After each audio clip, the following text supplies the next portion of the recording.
Hello, people. Hello. So I'm not gonna no intro, no bullshit, nothing. Okay, we're just gonna do this because some of the takes on this football terrace, whatever. Much love to Terry.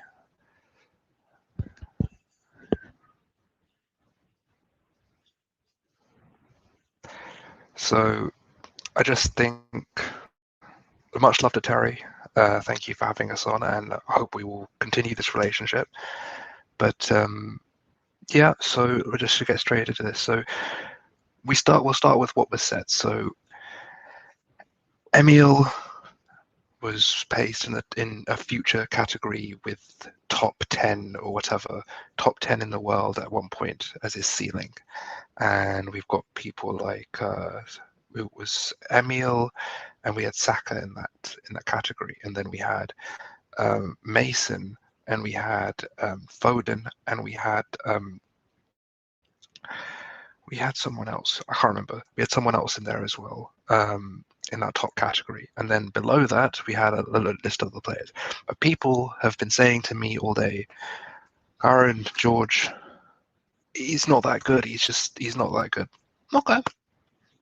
All right, let's have a look at Emile Smith-Rowe then, because some of the takes that people have been saying are a bit ridiculous. So let's look at Emile Smith-Rowe. Came through Hale End, fair enough. I mean, we all love Emile. Emile's been one of the best Hale End products we've had. He's been loaned out a couple of times, so to Huddersfield and to RB Leipzig. Let's talk about those loans quickly. So on the loan to Leipzig, he was injured in 11 of 14 games, and they wanted to buy him after playing 3 minutes of football for them. 3 minutes of football was all it took. He was training with them. They wanted to sign him, and this is RB Leipzig under Nagelsmann and Rangnick. This isn't just, and these are the same people that are saying, "Oh, we are just begging for Rangnick on the hot seat," but the same Rangnick wanted him. It's not like we're just saying things. There's no one saying things here. These are events. If you look at the Huddersfield Town manager, the Huddersfield Town manager said consistently on time after time, whenever he was asked about Emile was one of the main reasons they got promoted. His play from midfield and his ability to take the ball from the half space into the left side, or to cut inside and create a goal scoring opportunity. If you look, we're going to get into Havertz later, but if you look at for example, all these different things we were saying. So Emile is one of the most coveted youngsters in the world right now. I don't think there's a debate on that. I don't think there's any reason to doubt that. And if you look at from his ability to look into that left half space, if you look into his ability to go in to out, if you look at his out to in run, if you look at him actually taking the ball from the left wing inside, he can play both positions there. And if you don't consider Emile Smith-Rowe good or great, that's fine. But to sit there and say that he's average, he's not average. He's one of the best young 10s in the game right now. And he's better, well, not better, but he will be better than a Kai Havertz. I will say that now, and you can clip it and post it everywhere. I don't really care. I feel like Kai Havertz is in a system right now. I mean, we're going to bring it up in a second. So let's have a look at Chelsea. Let's look at Chelsea's last game, because if you look at Chelsea, what I will say about them is, if you play in a 3-4-3, where has Havertz thrived? It's where he's thrived against Germany today. As a second striker role, he's not a pure 10. He's not someone that can play in a pivot. And if you look at Chelsea right now, they don't have a true 10. They have Mount, they have Jorginho, and they have Kovacic, who play a bit deeper. They don't. Mount obviously is the highest 8, and he moves up the pitch. But you don't have a pure 10. You have Lukaku, you have Werner, and then you have the rest of that midfield to come in together. And then you have James, and you have you have Werner, right? So you don't have a true sort of 10. That zone 14 area is usually vacant until a Havertz progresses into that area, or not Havertz, sorry, a Mount progresses into that area, or a Lukaku decides to take on a defender there. It's not somewhere you have Havertz, and if you don't have Havertz in a good position to succeed, then you're not going to be having a consistent amount of production from him, and that's what you've seen so far. What you've seen so far is not a Havertz that is someone that you can depend on week in, week out, because he's not being able to play in a position to thrive. If he was being played in, I don't even like in Inter Milan right now, if he was playing as a second striker, or if he was playing in anywhere with a dominant 9, and then to play as a second striker, to attack space, to move into space. If you have that, then great. If you don't have that, then he's not going to thrive, and that's what's happened this year. I mean, I'm going to pull up what George has said, because I obviously agree with it. I mean, if you look at the stats for Emile and you look at the stats for Kai, they're not. I mean, you can see that there's a comparison there. It's not a sort of like, it's not an unbelievably bad argument. It's the fact of the matter is, if you look at their stats, they're very, very, very comparable, extremely comparable. Here we go. So if you look, I'm going to bring it up now.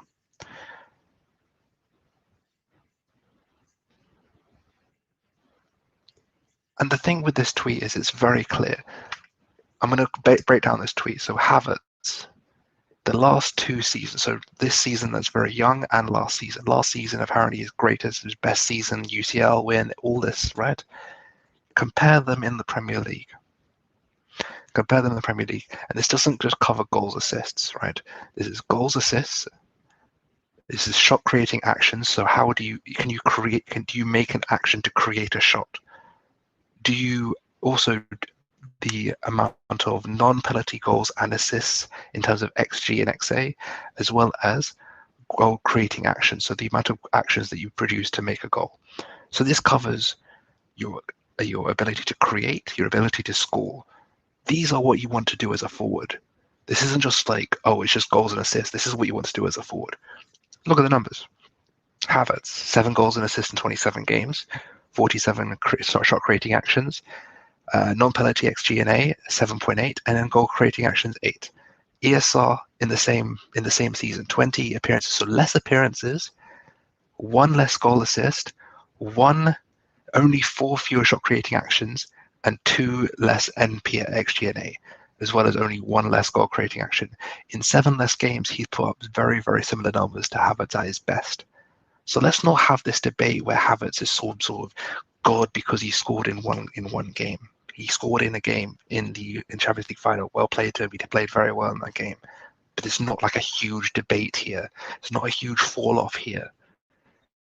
In terms of Havertz this season, 1 goal assist in 6 games, 8 shot creating actions, 0.9 non-penalty goals and assists, and 0 goal creating actions. ESR, 7 games, 2 goals assists, 16 shot creating actions, and 1.9 NP XG&A, as well as 2 goal creating actions.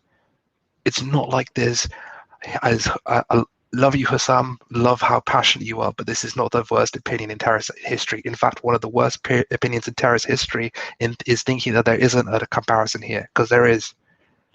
There is very clear, it's a very, very clear comparison here. It's not like we're just saying that, yeah, Havertz is best. Havertz is best at Chelsea. When was he not? If you're talking about Leverkusen, that's a different thing. If you're talking about Chelsea, when was he at his best for Chelsea? Was he good under Lampard? Answer the question. Please, answer the question. Was he good under Lampard? I don't think so. I think he was much better under Tuchel in that same season. So I don't know what you're talking about Havertz at his best. If you want to talk about the Bundesliga is not even about tax. It's about having a very, very different league. The Bundesliga plays a very high line of football. You can have It's a very, very aggressive league. It's a very, very attacking league.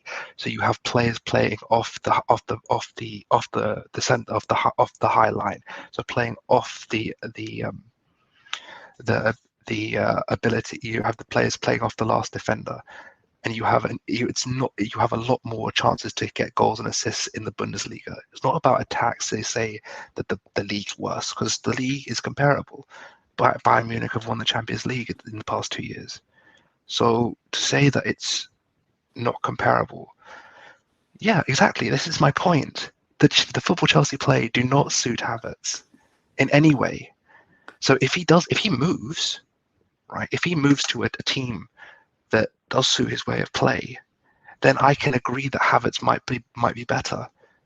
But at this moment, Tuchel is not putting him in a position to succeed because he doesn't have the ability to say. He doesn't have the ability to really put across how his best foot is. You don't have the ability to put across his best period of work because he's not being put in a position to succeed. If he was, then great. But to sit there and sit all over Twitter, Football Terrace, again, Terry, I love you, man. You're a great dude, and I will say this again. I thank you for letting me on. But for people to sit there and say that there's no conversation is just ridiculous. It's beyond ridiculous because there is a conversation to be had. And one Champions League goal doesn't change the fact that in the future, I'm not talking about the past, I'm talking about in the future, could Emile be on the similar level of Kai? And the quick answer is yes, if not better. Right. I've been rambling on for a while, so Z, let me know what you think, man. Because yes, look, bro, I've been keeping up with your videos on Football Terrace as well, and I don't know. I've seen the reaction on Twitter. I feel somehow the reaction from other people on Twitter has been quite outlandish. Really, it seems like it's almost blasphemy to rate someone like Emile Smith Rowe when he's clearly one of our own, and he's obviously showing great potential. But to compare him to Kai Havertz, I feel like first of all there is some misconception there because firstly you cannot compare Emile Smith Rowe to Kai Havertz. What isn't Kai Havertz a second striker? Doesn't he effectively block Lukaku's space when he plays for Chelsea? Is one of the main reasons why Kai Havertz was sitting bench against Southampton and he didn't even come on, and that was arguably one of Chelsea's best performances in terms of chance creation in this season. And I think that speaks volumes because what does Emile Smith Rowe add to our team? He adds chance creation. He helps our team create volume of chances. And if you watch the game against Spurs, Emile Smith Rowe was the guy that was creating the chances for us. But if you watch a game for Chelsea, the game goes without Havertz. It goes through Mason Mount. It sometimes goes through Jorginho, but it rarely goes through Havertz. Havertz is the final action guy. He's the guy that sometimes that replaces the presence of Giroud that they lost. And I personally feel like what, in a few years' time, when Emile Smith I'll DM you. gets his games in the season, gets his games, he's physically evolved because remember he is 2 years younger than Havertz as well. Once he gets all of that, there is a conversation to be had, and for people to dismiss that right now, at this moment of time, where I personally believe, and look, I have a soft spot for Chelsea for whatever reason I don't know. I still personally feel like Emile Smith Rowe has been performing better since he's started playing for Arsenal since last January, and that's my personal opinion. And look, I don't think you're somewhat wrong for any reason for actually thinking that Emile Smith Rowe will be a better player than Kai Havertz. There's nothing to disprove that anyways. There's literally nothing. Look, my whole thing is very simple. I know what I've seen from Emile. I know his usage rate. I've said, as I said on the thing on the terrace, is very high because our attacking plans go through him. He's someone that sits back, and he's someone who not sits back, but he's the one who can drop deep or can come central to affect our play and drive us forward into the final third. So his usage rate, the amount of time he gets on the ball compared to a Kai, is more. But the fact of the matter is that if you look at Kai and you look at ESR, if you look at what they've done so far, it's not like they're just incomparable. This whole notion that Kai is somehow untouchable, it's just not right. No. And another thing, again, I'm gonna keep saying it. Terry, I love you, but those tears were just so like how am I like top 10 is not a thing, man. Like, have you ever heard top 10? Do people put their top 10? It's Ballon d'Or nominees, right, which is like 30 people, and then like Ballon d'Or candidate, which is like 3 or 4, or Ballon d'Or winner. But like to put this top 10 thing, and people were saying as well that if you're saying that Mason and Foden and I think it was Sancho who was who was third in that Ballon d'Or candidate thing. If they're there, and then Saka's there, and then you have all the talent from outside of the Premier League, if they're all there, then how can you get ESR? My man, if ESR peaks at 27 and has 2 good years, and he's in Ballon, he can be a top 10 player in the world in those 2 years. If Trent peaks at like 25. Like, exactly. Why can't you just rate players? Like, I don't understand this. This is a great point. Why can't we just rate players? Like, I also think the biggest misconception is where people don't rate Emile Smith-Rowe on the same level as Saka, and this is where I think people are going wrong, because Emile Smith-Rowe is as big as a talent, if not a bigger talent than Saka, and that has been the general consensus at Arsenal for a long time. So, look, I want people to realize this. It's not that I hate Trent or I hate Kai or I hate other people. I don't. And I'm going to get the opposite. I'm going to get the opposite argument on. He's rubbing his hands backstage. I can't wait for this. I'm going to get Euro Expert on here to debate the Kai thing, because I'm not some sort of like delusional monster. I want to hear from people who have an opposing view. I'm fine with that. But I just think there's a debate there. I don't think it's some sort of like crazy notion. But welcome, Euro Expert. How are you? Hello. Man? Thank you for having me on. No, brother. Come on. Oh. You make your case, mate. Make your case. Sure thing. Well, first of all, people watching, make sure you do what I just did and subscribe to the channel. But also, I want to play devil's advocate, because I've been seeing you rage this debate all day. So I've seen you being it's been a mad day. All day. It's been a mad day. I've been ghosted in the background watching it. This is fun. You've had the equivalent. Chelsea fans right now are going, so we don't Hazard when international breaks in. These debates pop up, right? But like I've heard you saying, you're clearly not deluded. You're not saying like Smith-Rowe's a better player or anything like that. You just think he'll go further, right? You think he has better potential. Exactly. Yeah. I guess to play devil's advocate, what I'd say is that, and this is coming from someone, for people watching, who's incredibly harsh on young players. Like I'm still waiting another season before I even judge Wesley Fofana. And I'd say, because young players can do so well, but drop off very quickly. Like the sample size is so small, which is why I think Havertz's sample size is quite large. And this is still a guy who got, I think, over 10 goals and assists in his last 2 Bundesliga seasons when he was 18, 19 years old. And I think with that, even though he hasn't had the impact at Chelsea, I'm not sure that's 100% his fault. Like, you've got to think that first season was under Frank Lampard, who, you're an Arsenal fan, Arteta must get slewed. He's shown a bit more promise than Lampard. Lampard's vibes. But like a good example of like Havertz is in the Bundesliga, his shot creating actions were at 4.5 per night. For anyone who doesn't know, that's just like a dribble pass leading to a shot. And that's halved at Chelsea to 2.5. But at the same time, that's still on track with ESR. So it's not to say that like in the same way that you must have had to reaffirm all day. Like, I'm not saying ESL's bad or anything. I think he's. I remember listening to an athletic podcast about him, about like before he even broke out, just how talented he was. And I was like, okay, but I just think, based on what we've seen, like how much we've seen, it's harsh to say. I think ESL can go further than Havertz. So not I think, but rather make a definitive statement. Ball back in your court. Yeah, no. I mean, I think I don't know if you caught what I was saying, but I was saying at the beginning that that Tuchel has that's my whole thing. If you have a manager that is able to put Havertz in a position that he's going to progress year on year, then I would be more comfortable saying, look, Havertz is obviously killing it and he's still killing it. But if you look at the numbers, they're very comparable over the past 12 months.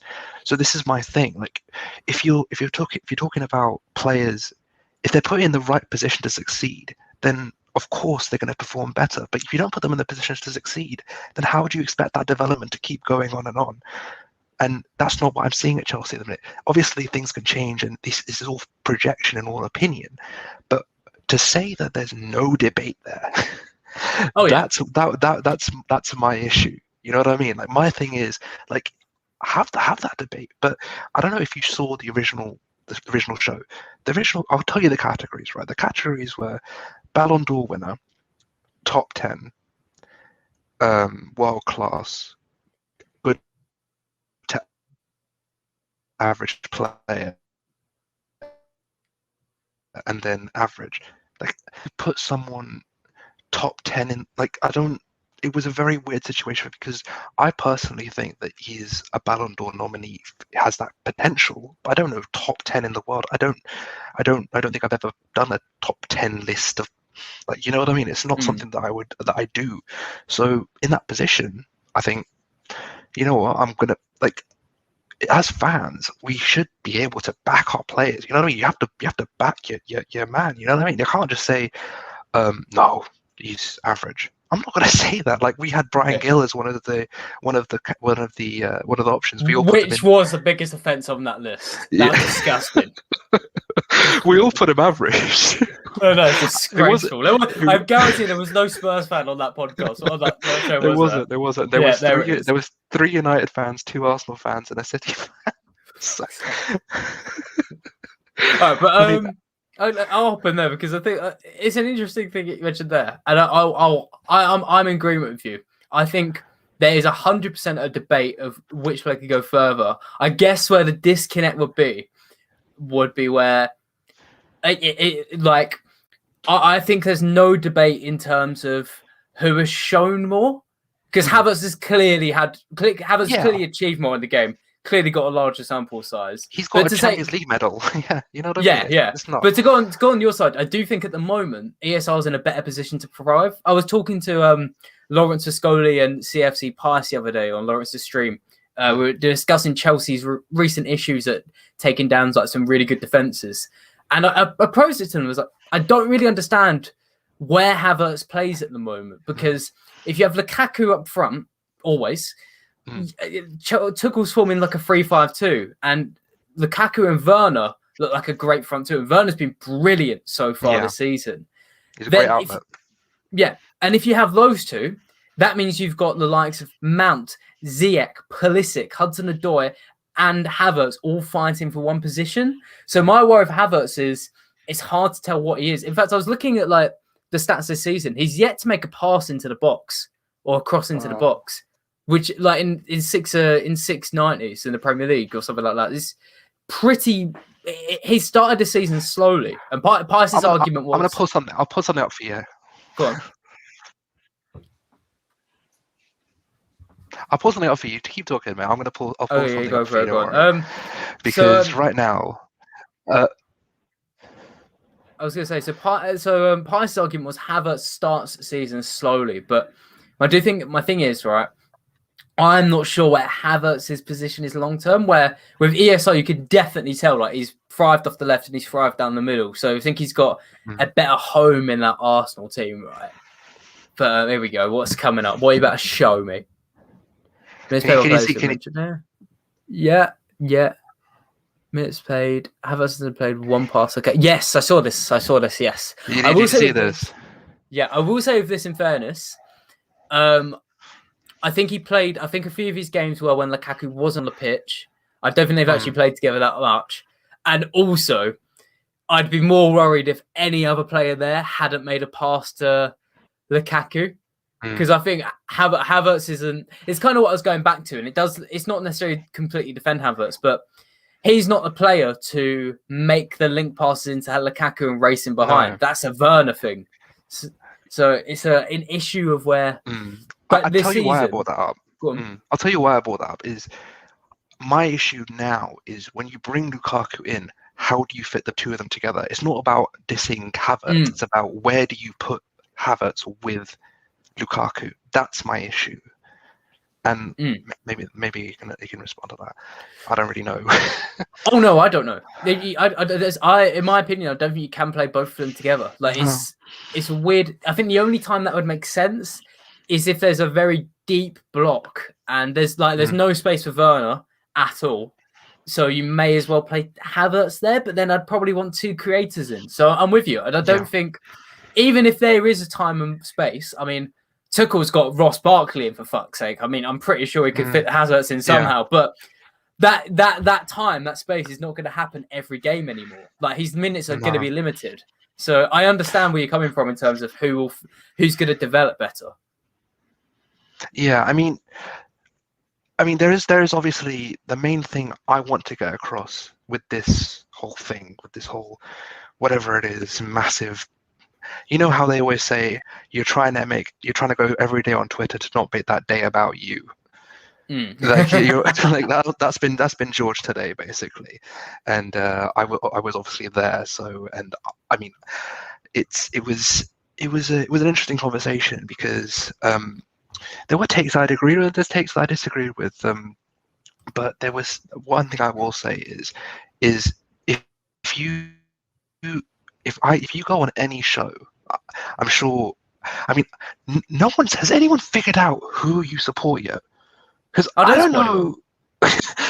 Exactly, that's what I'm saying. Like, there's no sort of like, there's gotta. I've always wondered, is there just nothing? Well, I'll give you the backstory for the people here. No, everyone knows it. So I actually grew. Right, I'm born in June 1999. Right, so. By the time my brain's thinking it's 2005, what team do you think I started supporting? Probably Chelsea. Yeah, exactly. And then when I hit my teenage years, I was like, actually, I don't really care about this team. Like, I don't feel... So a good example would be when they won the Champions League in 2012, screaming around the house. Yeah. Well, we won it this year. I just noted down and was like, wasn't very good tactics from Pep Guardiola there. It really wasn't, though. Yeah, it's just like there's no emotion there. But I see where you're going with that. I will say as well, like to defend, because I can see a lot of Arsenal fans in the chat. The worst fans on this planet, man, are Chelsea. So I can only feel for you and George. Did you, Priv Arsenal? Glad you've come off mute as well. I'd love to hear your thoughts on it, but mate. I did a tweet after Mendy had a good game against Southampton, right? All the Chelsea fans are slamming him for being world class. His amazing goal, best in the Premier League. That's what was getting thrown around, right? And I said, I tweeted, I don't think Mendy is world class. Again, in a similar thing to ESR on a much lesser extent. Mendy's 29. He's only made 150 career appearances, and some of them came in League 2, like the second tier, right? So I said Mendy is, in my books, behind Lloris, Edison, Alisson, and Areola. I said Areola, who's obviously a person of colour. No joke, about 30, 40 Chelsea fans quoting me, legit calling me racist. And I was like, you know what? Worst fan base. If there's Chelsea fans watching, don't take that too personally, because I was in a group chat with a few of you. Some of you are very, very nice. But my God, I can only feel for you, Corin, and that guy George, what you've been through today. Yeah, I mean, I want to get your thoughts on this because basically, I don't know if you remember the categories, but basically there was the top three are the most important ones. So let me go. It's Ballon d'Or, like winner, and then top 10 player, and then world class, right? So George put Trent in world class, right? And the whole thing the whole controversy is that how are you going to have ESR in top 10 or nominee or Ballon d'Or nominee, right? And then have Trent in world class when Trent has already been nominated for the Ballon d'Or. And George's, I mean, I wanted, I mean, it wasn't my pick, but I wanted Trent in top 10 personally, because I think he's already been nominated for the award, hasn't he? So, and he's been in the World 11, he's been in the chat. So I can understand where the outrage comes from. But George's view was, look, in terms of getting the Ballon d'Or, in terms of like being nominated for the Ballon d'Or, the only players that have come from right back and like had a shout at it have been players that have gone into central midfield. Like Philip Lahm, basically. Dani Alves didn't get it, and he's the GOAT right back. Cafu, like none of these, man. None of them didn't really get into the Ballon d'Or argument. It's not that Trent is somehow a worse player than ESR. It's just the fact of the matter is, by the way of the categories, you can't really say, oh, okay, Trent is going to be a Ballon d'Or candidate. Do you get what I'm saying? Yeah. Like, I get where you're coming from.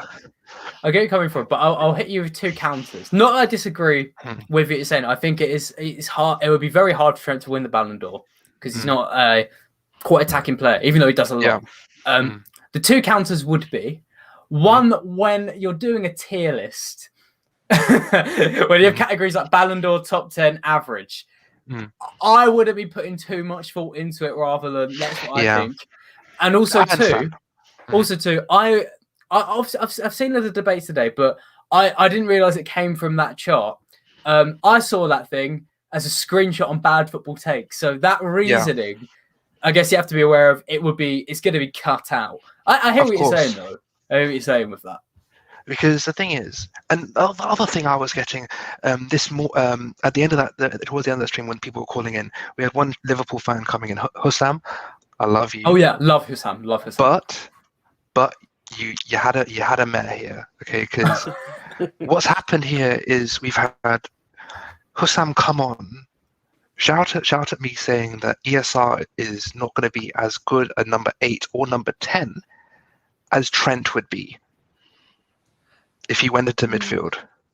I can't lie. No, I'm kind of with him. No, I don't know. I'm not sure I'm with him in terms of. I can't say concretely, but Trent is a really. He basically plays in midfield anyway. He does.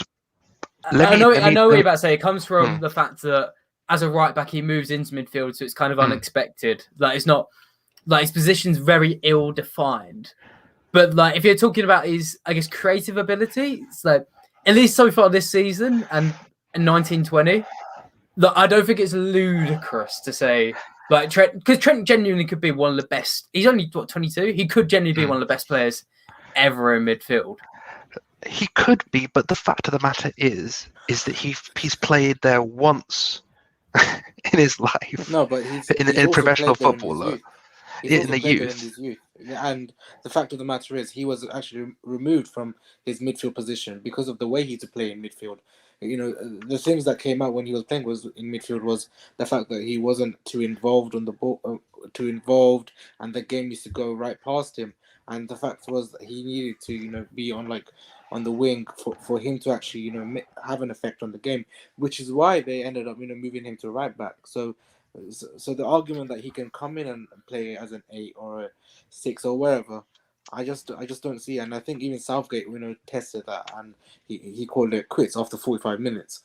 And what's his name? Klopp even ridiculed the fact that he was tested in midfield. So I just don't see really can he actually have an effect as a midfielder, because I don't know. I just feel like it's all hypothetical, really.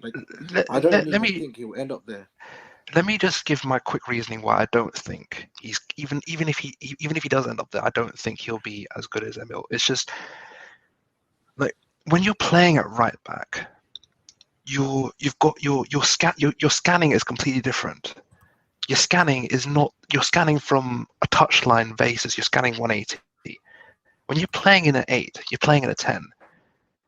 You've got a completely different field of view. You've got a completely different. Your zonal marking is completely different, and it's a completely different skill set. So to say that suddenly one of the best, I'm sorry, I'm going to keep saying it, one of the best 10 talents in the league right now. You're going to take over his spot after, even though he's been doing that, honing that skill set his entire life, and you're going to just come in here and then all of a sudden you're just going to adapt brilliantly and everything's going to go right. You're going to be perfectly positioned for transition control. You're going to be perfectly positioned to start attacks and build in build up. It's a completely different role. So it's a very hypothetical argument to say, I understand Philipp Lahm did it. I understand that there have been players that have done it, but to say that you're just going to come in and be insane, it's a bit too hypothetical, and it will depend on who he's partnered around with as well. So I don't know. For me, it's a bit. I mean, for hearing you both, I think Prev put up some good points there about I guess it's more that for me, I hear where you're both coming from in terms of, I think the whole thing is really, you can't expect him to go into midfield straight away or next season or maybe have 2 seasons and be as good as Smith Rowe might be there, right? That's the thing. Like, you can't just pick him up, drop him into midfield and say, there you go. And that's what Prev was saying about how it's been tried, that hasn't worked. I guess what my thing would be is that he's in a really weird position in his career that he was, I'm pretty sure through the academy, he was a midfielder. He was so talented. Correct.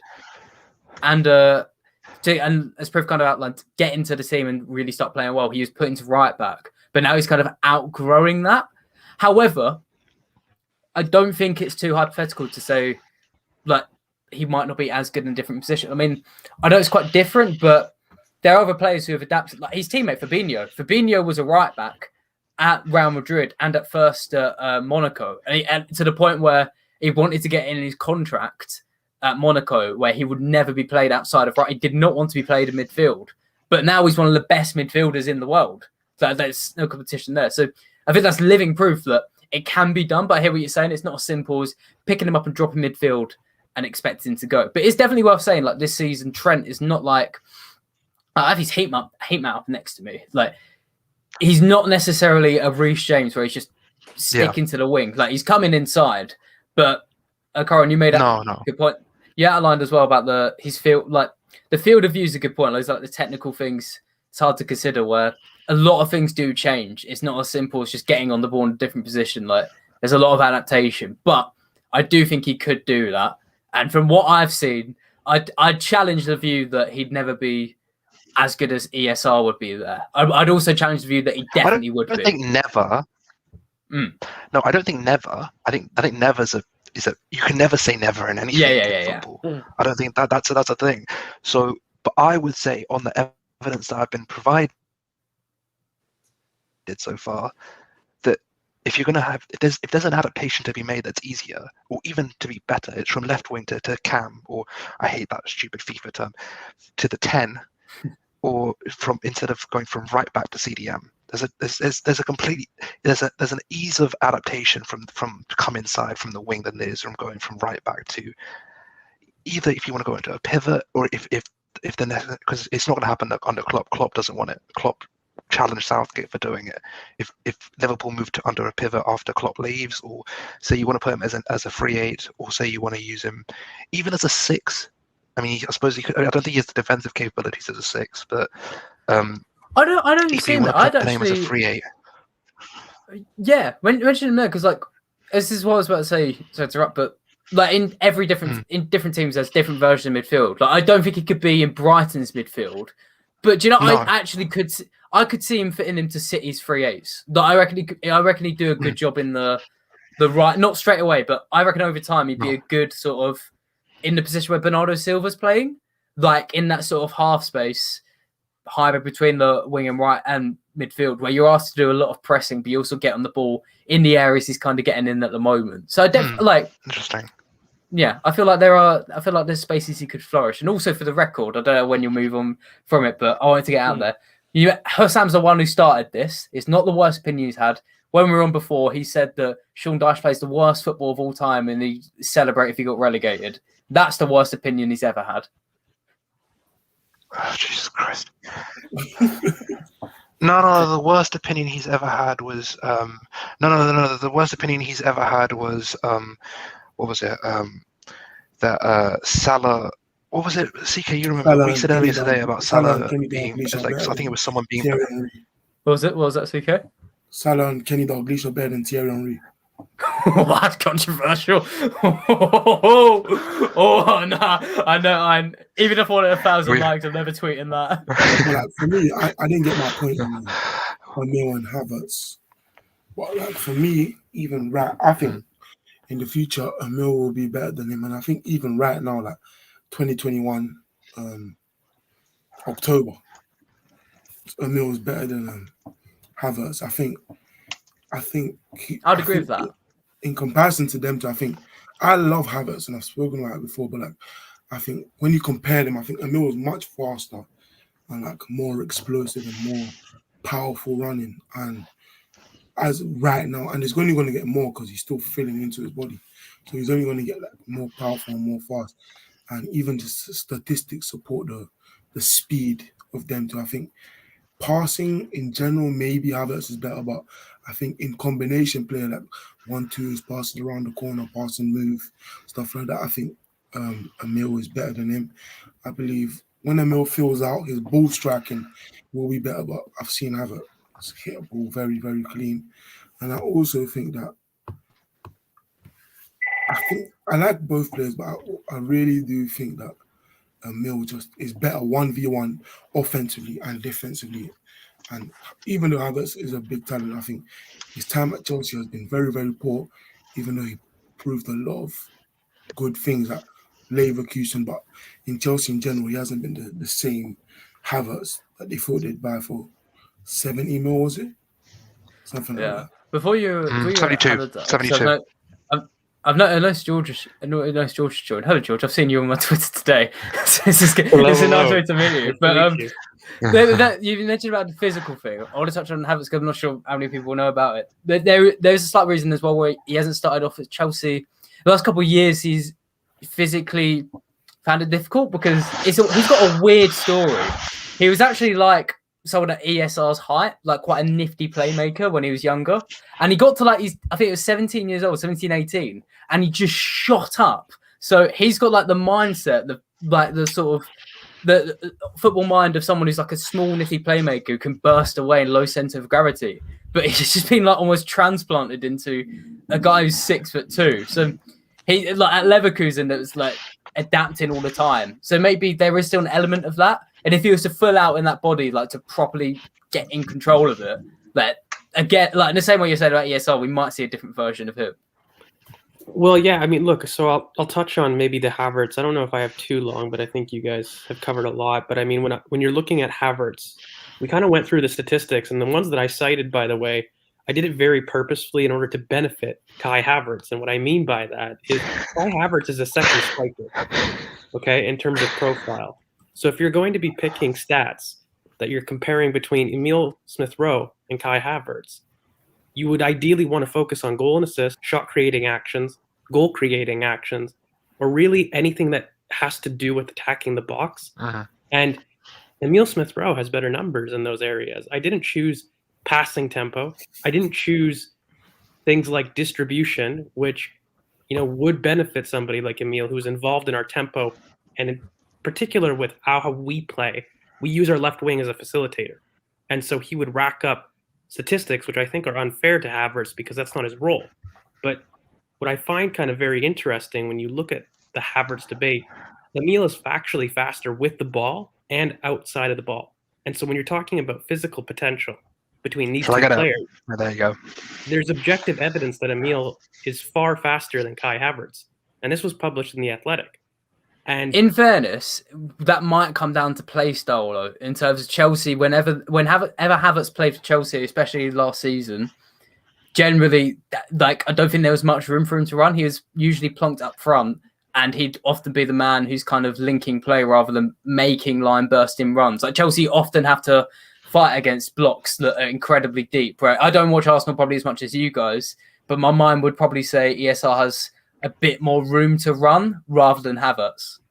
I don't know. I mean, we're a top 6 team, so we deal with mid blocks too on quite a consistent basis. I think to be honest with you, when you look at an average top speed, you should be able to kind of get an idea of whether or not one person is much faster than the other, regardless of game state, in my opinion. That would be my only counter.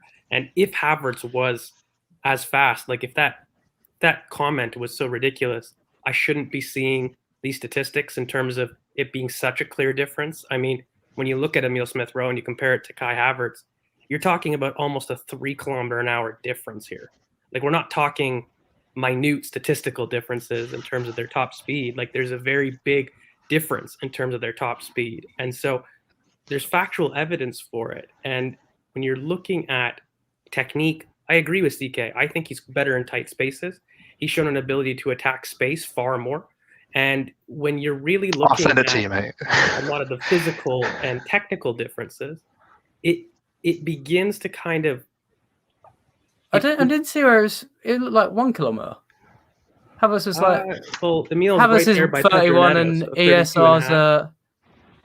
Or is his dot a bit? It's like 30, it's like 1.5 kilometers. Okay, a kilometer and a half. But I think that's quite minute. I think that's a lot smaller than 3.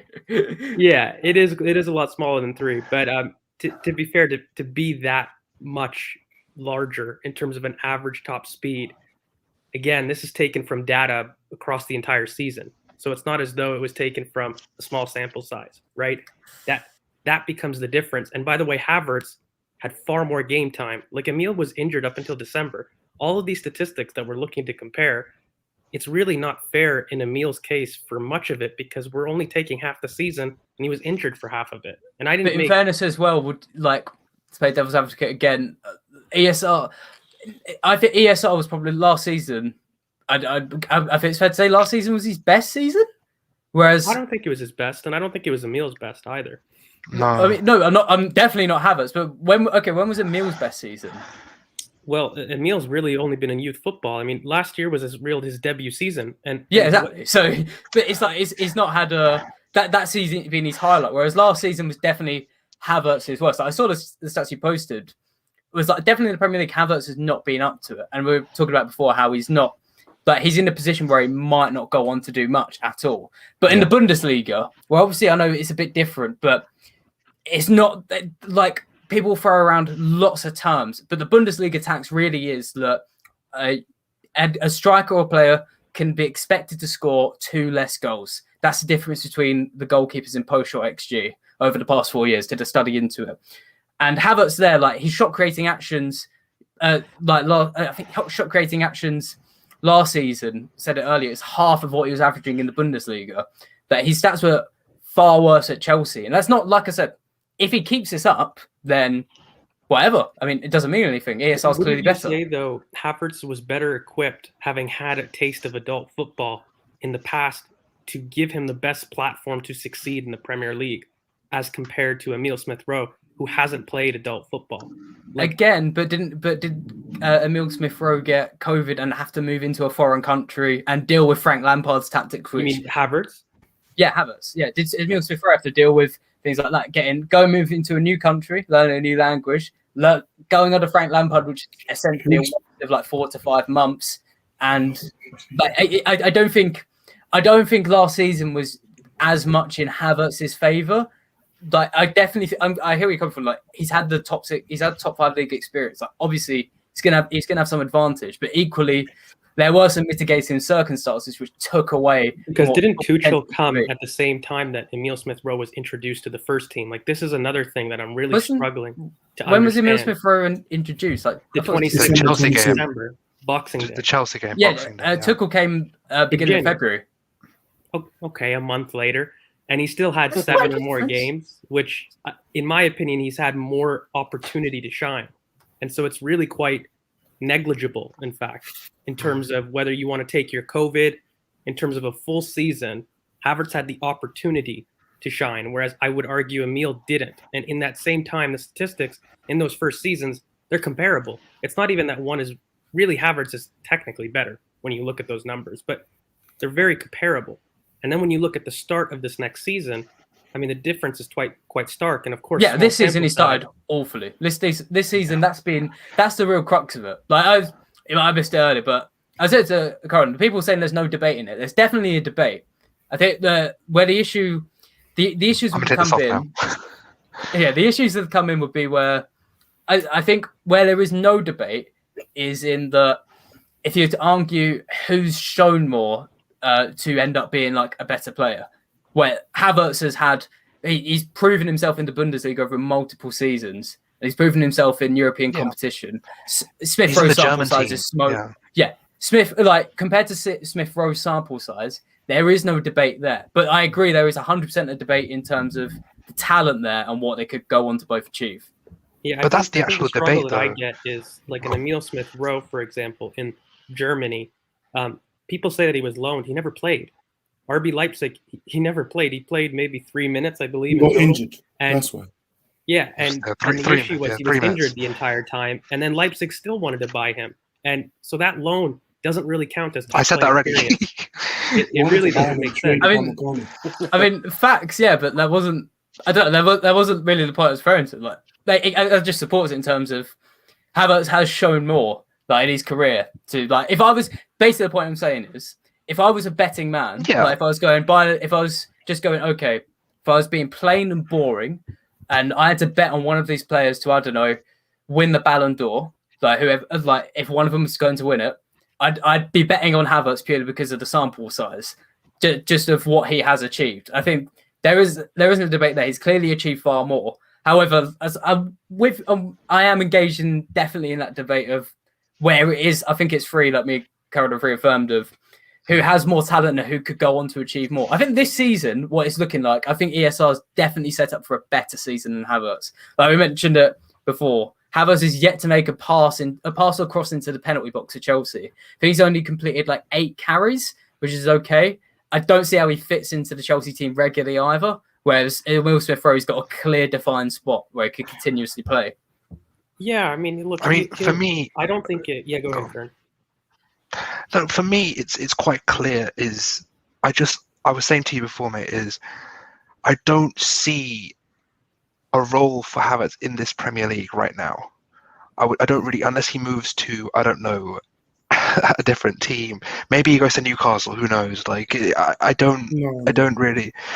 But you get what I mean. Like in the Premier League right now, he's not some.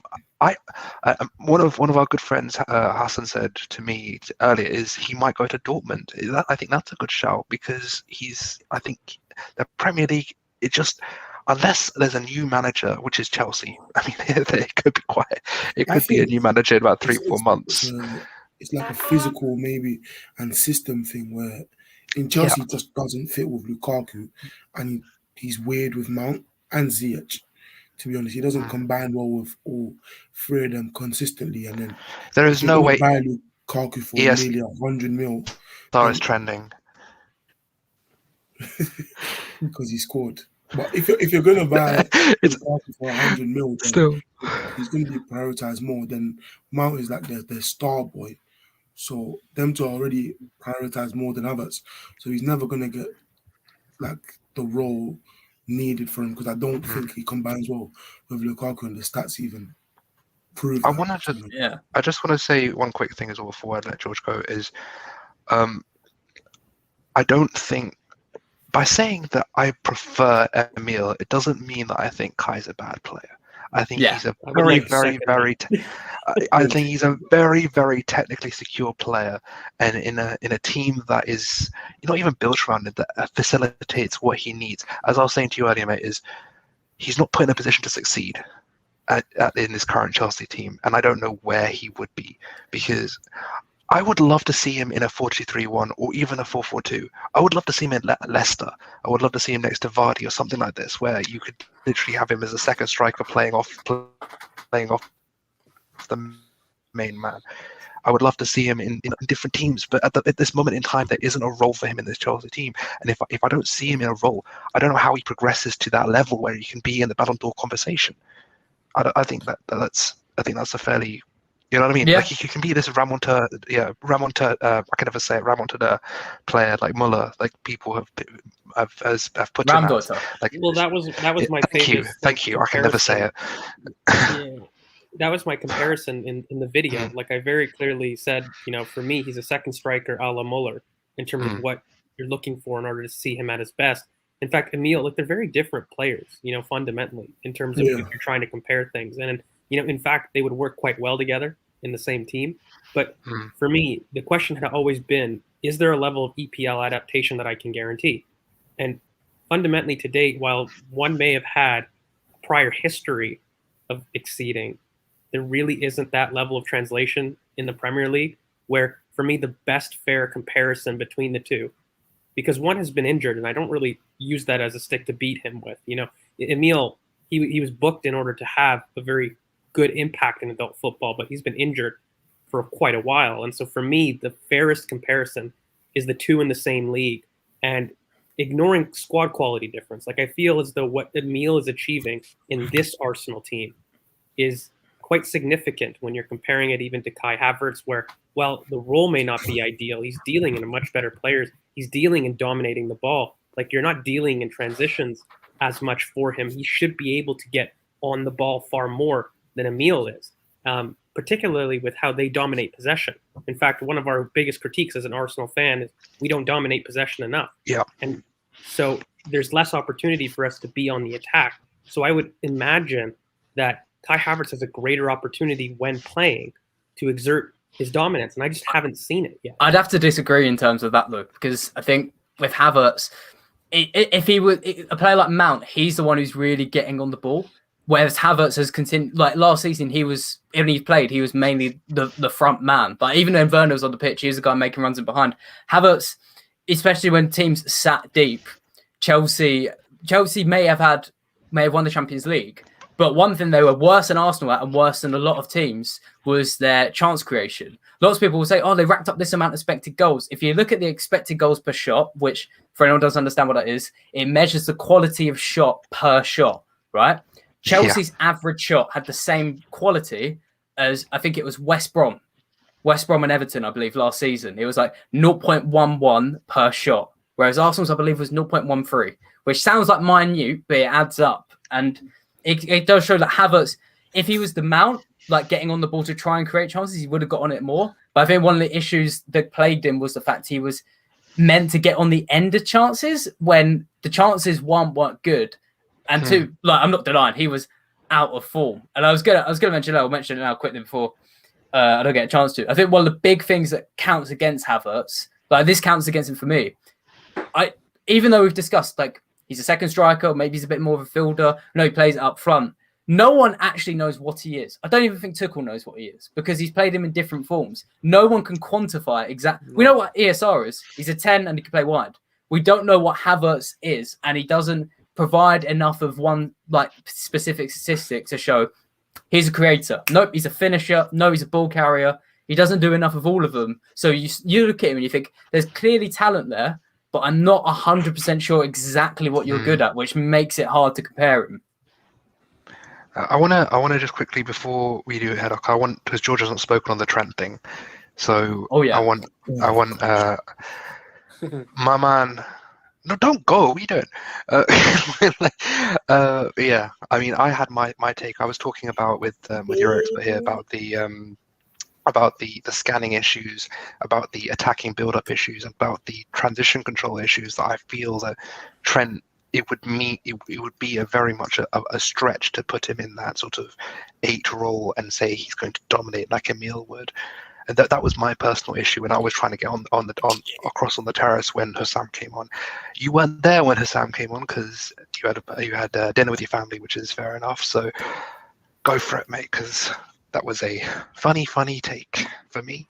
So the biggest thing for me, it came down to the tier list, and when I looked at it, the tier list, I don't know if people had known, but it was essentially Ballon d'Or contender, top 10 in the world in terms of players, and then world class. And then there was like very good and average or whatever. But for me, I had put Trent at world class because the last time that I remember people listing their top 10 players in the world, there wasn't a defensive signing in there.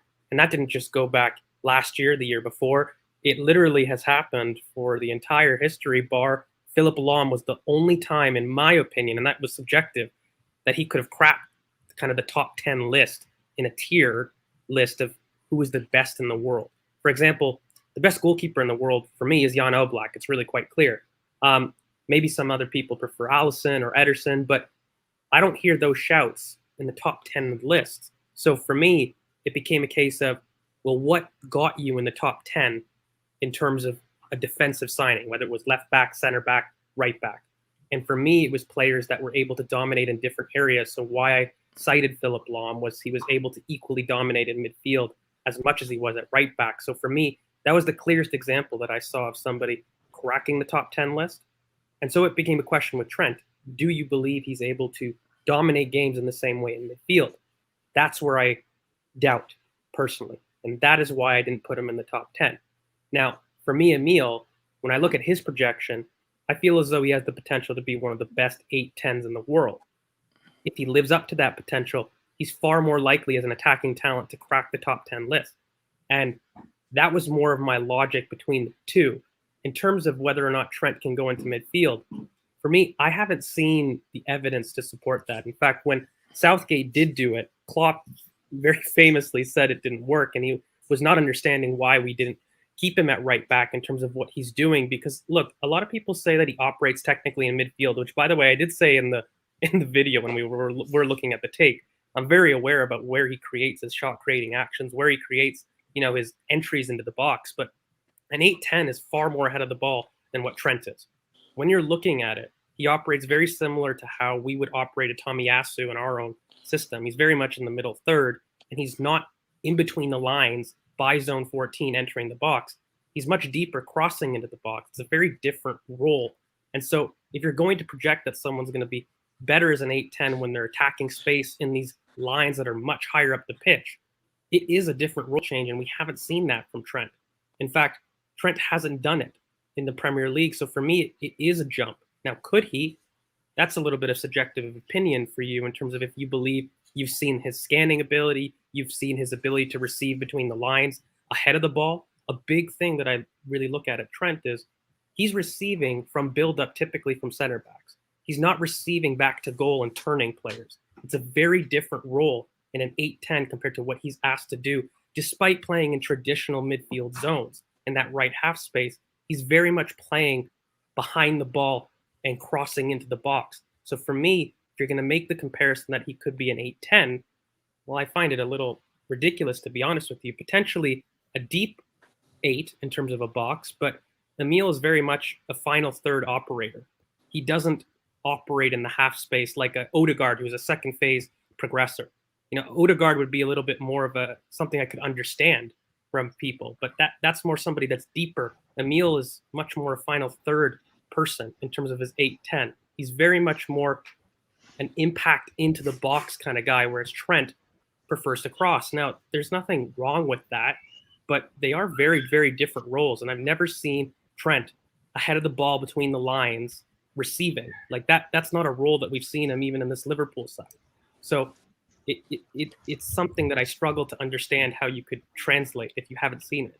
And my counter was, by the way, I'm not countering that it could be specifically number 10, because that is a big leap. But my counter to Curran was, I think he could translate to an 8 based off a number of things. One, I think we have seen players, but I completely agree with what you and Curran said about the differences in where you receive the ball, how you receive the ball, where you have to look, your field of view, how these different things change.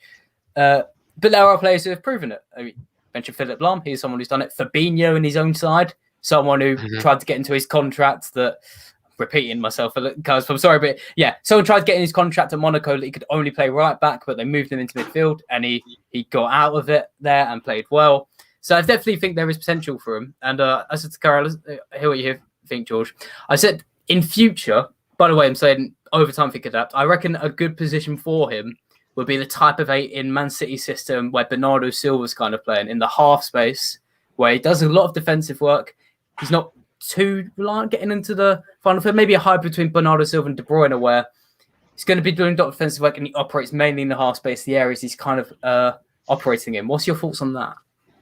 Well, my issue is defensively, and in transition, we've seen that he struggles. In fact, one of the big reasons that Liverpool's options work is because you have a defensive workhorse like Fabinho right next to him in order to cover him in that aspect. And so if you're going to be putting him into 8, you're putting him into those more vulnerable over time, not like saying pick him up right now, plonk him in. I'm talking like over time, because you can expect those like his defensive awareness and things like that to develop. He's still 22. I'm talking maybe like 3-4 years. Do you reckon? The problem is I haven't seen a proficiency in it. And I would have to see some kind of evidence in terms of at least more than 3 games, or at least 3 games of him successfully competing in that role. You know, even when you talk about Fabinho and you talk about these others that did transfer, they did show in their smart cameos that they were able to translate into midfield. I think the trouble that I'm getting is Trent, when given the opportunity, hasn't. And in fact, he struggled. And so he struggled to the point where his own manager and Klopp has suggested, we'll keep him at right back. He's best as a right back, keep him at right back. And so the idea to translate, I would be a lot more welcome to if I saw numbers, if I saw him able to compete in transition. But unfortunately, it's one of his weaknesses. It's not even something he can work on. It's actually something that, you know, we critique him for, which I think is a little bit unfair, but factually it's what we critique him for. So I struggle to use that as a translatable tool.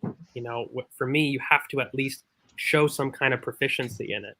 And it's really that transition. As an 8, especially as a Man City 8, or however you'd like to have him as a second phase controller like an Odegaard, you really need to be able to show that you can compete in transition. And that's one of his biggest issues, Trent. You know, it's not even so much 1v1. I think it really gets overplayed about his 1v1 defending ability. When he's stand up and he's kind of in wide isolation, he's actually quite good. The issue becomes in transition. When it's a 2v1 and he's running back to goal, that's where he's left exposed. But when he stood up 1v1, he's actually a lot more confident than people really say. And that's where I have an issue with it, because as an 8, you're going to be facing the latter. You won't be facing the former. You know, as a fullback, you'll face somebody 1v1. But as a center mid, you'll face them in transition, and that's his weakness. I mean, I'll give you a prime example. That you guys remember the semi-final against Real Madrid, the second leg in the Bernabeu. If you remember, he got done repeatedly in that first half in transition again and again. They just kept hitting Vincentius constantly and just exploited him. These are the kinds of games where you just look at it and just thinking, okay, so if you're playing a high line, so you're playing a 4-2-3-1, or even you're playing a 4-3-3, and you're playing him in that 3-1-6 Peps, for example, right? When you're going to press, and if the press is beaten, do you really want Trent being the guy to try and run back and get that ball to sustain pressure? I want my point, my argument against this one would be, I feel like if we're saying could he play in the 8 position next season, I feel like it's be perfectly reasonable things. No. But I feel like over time, like this is kind of, I think this argument is a bit more kind of assuming that this is all from George's perspective, kind of assuming that he won't improve in these things. Like last season, I know this is a bit different, but one small thing that's gone up hugely. Last season, he was winning, I think, 22% of his aerial duels. This season, it's up to 50. Like, he's a guy who will improve. And I think things like in transition and things like that, like his performances there and his position, they simply will improve over time. Like, they're not qualities that are going to die away. So I do think over time he'll have the capabilities to push over there, and he'll be able to learn and get into those sorts of positions. So I do think, I think it's a bit harsh to say, like, I get what George saying that we haven't seen the evidence yet, but I think the sample size is small, and it's been from when he's quite a young footballer. I reckon, my opinion, he's 23 right now, right, mate? Like, so for me, when I look at Fabinho, which I think is a very apt comparison, but the difference is Fabinho came to Liverpool when he was 25. Correct me if I'm wrong, right? I think so, yeah. Okay. And in that time at Monaco, we had seen him in midfield. So but only for that season, to be fair. No, so, but we had evidence that it worked. Like, Fabinho didn't just plop into a 6. But then the point is more. So we're not at that stage where we're saying, like, we're just going to plop him in more, but it's more that we're at the stage where Trent would be. Oh, we're at the stage of Trent, I'm arguing, is more where Fabinho was when he came to Monaco, where he's a guy who'd had at times played at centre mid. And I'm not going to pretend like I know how good he was in his cameos, but clearly to some, like the teams thought he had potential. But he moved as a 6 primarily, Fabinho. if anything, he was an auxiliary right back. Like it was almost the opposite in terms of, he grew up as a right back, but really in Monaco he was a 6, right?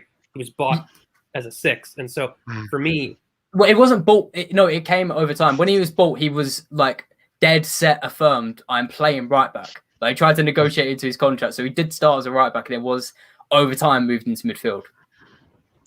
I mean, yes, for me, I think at Monaco, I think for me at least at Monaco, he was more of a recognized 6 in terms of his role, in terms of what he was bought. No, the point I'm making is that I'm saying we're at Trent's position where, right, we're saying Trent is now at the right back position, and I'm saying that we haven't. He's not at a stage where we'd expect him to show that big evidence in midfield. Like I think. Do you think that should be next year though?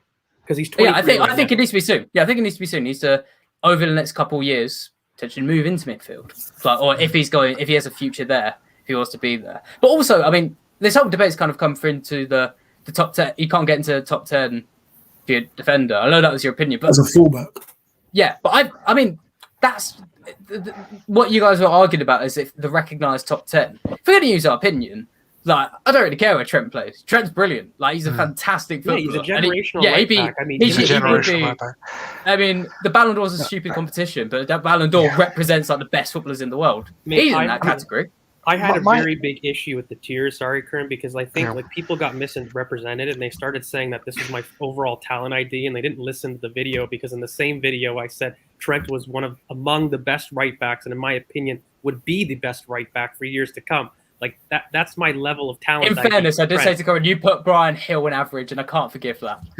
Me? Yeah. Well, I haven't seen enough of Brian Gill personally, so I don't think I was in charge of Brian Gill, but I mean, he was in charge of Brian Gill. I didn't say specifically. I mean, the guy, whoever was on that I can't believe that slid. So I mean, it was very weird in that. But I just wanted to defend because I feel as though if you're going to be amongst the best in your position, I use the Jan Oblak example or even the Van Dijk example, where even in top 10 lists at Van Dijk's peak, I didn't see him in there.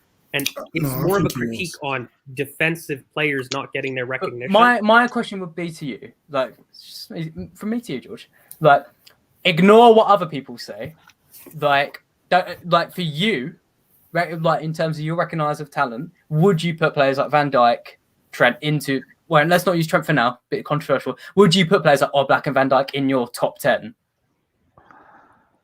See, the trouble I have is because I do find from bias, I do end up looking at strikers, and I find that the top 10 becomes very, very short, very, very quick, and they tend to dominate with attacking players.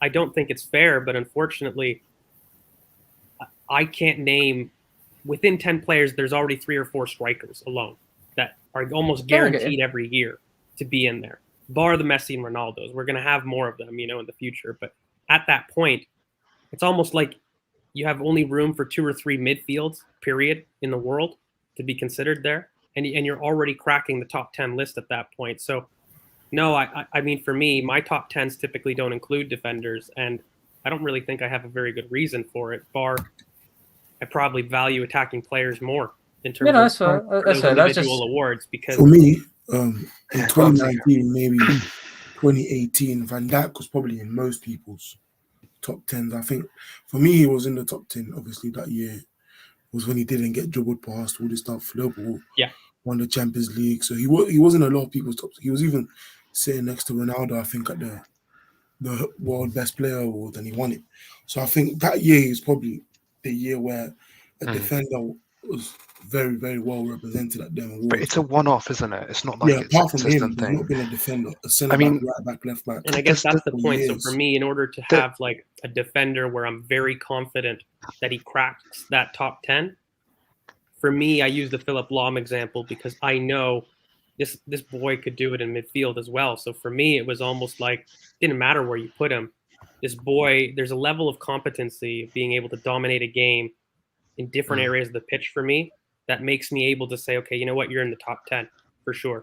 I think with you, like, I think with that debate and what you're saying there, it's all really hard and muddy because you get misrepresented, right? Like you did today on Twitter, where it's like subjective opinions, but they get snapshotted as an objective list.